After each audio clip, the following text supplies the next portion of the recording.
This is a case of traumatic cataract where pupilloplasty is being performed after cataract surgery.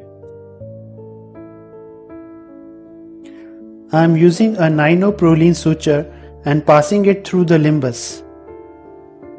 A peripheral bite in the iris is taken close to the pupillary border.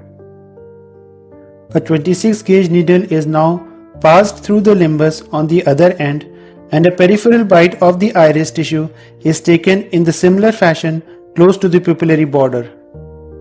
The 9-0-proline suture is now dogged in the lumen of the 26 gauge needle in a railroad manner, and the needle along with the proline suture is gently pulled and withdrawn.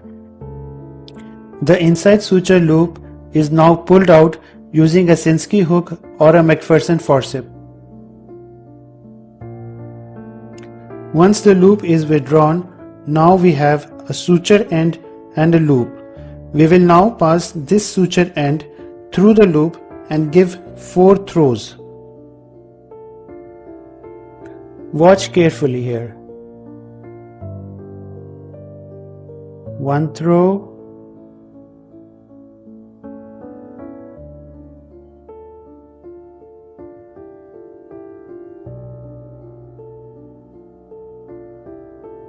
2nd throw,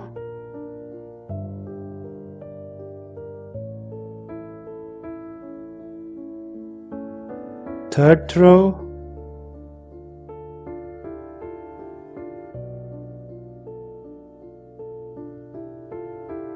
and finally the 4th throw.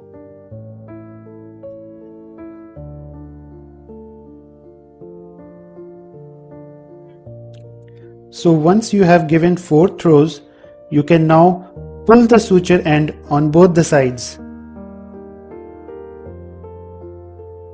Watch carefully as I pull the suture. You can see the pupil coming to a round shape.